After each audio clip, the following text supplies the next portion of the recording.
Junior NTR పై అనుచిత వ్యాఖ్యలు చేసిన అనంతపురం ఎమ్మెల్యే వెంటనే క్షమాపణ చెప్పాలని పట్టాభిపురం జూట్ మిల్ ఎదురు గుంటూరు ఎన్టీఆర్ ఫ్యాన్స్ తిరువీధి హరికృష్ణ యూత్ ధర్నా నిర్వహించారు। ఈ సందర్భంగా ఎన్టీఆర్ ఫ్యాన్స్ జిల్లా ప్రధాన కార్యదర్శి నెల్లూరి నాంచారయ్య, సిటీ ప్రెసిడెంట్ గోల్ల మహేంద్ర మీడియాతో మాట్లాడుతూ అనంతపురం ఎమ్మెల్యే దగ్గుబాటి ప్రసాద్ ఎన్టీఆర్ పై చేసిన వ్యాఖ్యలను తీవ్రంగా ఖండిస్తున్నామని అన్నారు। 2024 సంవత్సరంలో జరిగిన ఎన్నికల్లో ఎన్టీఆర్ అభిమానులు కాళ్ళు పట్టుకొని గెలిచిన నీవు మాట్లాడటం దారుణమన్నారు। నీవు అనంతపురంలో చేస్తున్న భూ కబ్జాల గురించి ప్రజలు నిన్ను తిట్టుకుంటున్నారని అది ముందు తెలుసుకో అని అన్నారు। జూనియర్ ఎన్టీఆర్ గురించి మాట్లాడే స్థాయి నీకు లేదని, నీ స్థాయి ఏమిటో తెలుసుకొని మాట్లాడాలన్నారు।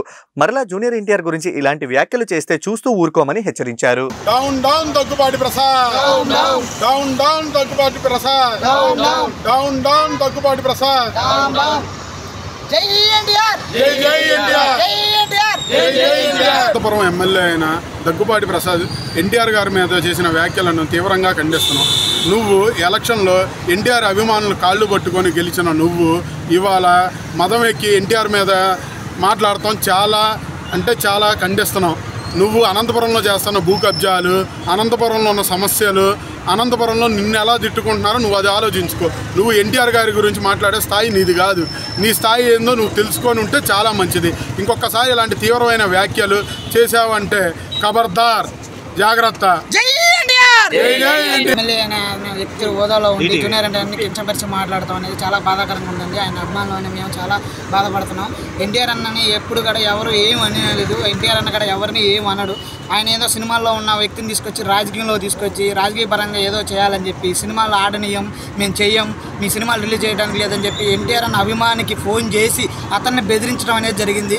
కానీ అది బెదిరించలేదు అని చెప్పి ఫేక్ వీడియో అని చెప్పి ఆయన అంటున్నాడు। అది ఫేక్ వీడియో అని చెప్పినప్పుడు మరి ఆయన ఇంట్లో కూర్చుని ప్లస్ వీడియో తీసి క్షమాపణ చెప్పాల్సిన అవసరం ఏముంది? అది ఫేక్ అయినప్పుడు నువ్వు ఎందుకు రెస్పాన్స్ అవ్వాలి? రెస్పాన్స్ అవ్వకుండా ఉండాలిగా। అలాంటిది నువ్వు ఫేక్ అయిన దాని గురించి నువ్వు రెస్పాన్స్ అయ్యావు కాబట్టి నువ్వు అనే ఉంటావు, అనకుండా ఉన్నవాడు అయితే నువ్వు కామ్గా ఉండేవాడు। అన్నావు కాబట్టి నువ్వు ప్రెస్ మీట్లో పెట్టుకోకుండా సైలెంట్గా ఇంట్లో ఉండి 4 గోళ్ల మధ్య క్షమాపణ చెప్పాలనుకుంటున్నావా? క్షమాపణ చెప్పాలంటే అందరి మధ్యలో బహిరంగంగా క్షమాపణ చెప్పాలి। ఎన్టీఆర్ ఫ్యాన్స్ తరపు నుండి ఎవరైతే అక్కడ ఉన్నారో వాళ్ళకు దగ్గర ప్రెస్ మీట్ పెట్టి ఎన్టీఆర్ అన్నయ్యకి క్షమాపణలు చెప్తున్నానని నువ్వు మాకు చెప్పాలి। అభిమానులు అందరూ అక్కడ చాలా అల్లర్లు చేస్తున్నారు। ఇది 24 గంటలు మీకు టైం ఇచ్చారు। ఈ 24 గంటల్లో మీరు చెప్పకపోతే స్టేట్ వైడ్గా ఏపీ, తెలంగాణ రాష్ట్రాల నుండి ఎన్టీఆర్ ప్రెసిడెంట్ ఎక్కడున్నా సరే ఆయన ఫ్యాన్స్ అందరూ వచ్చి మీ ఇల్లుని ముట్టడించడం జరుగుతుంది।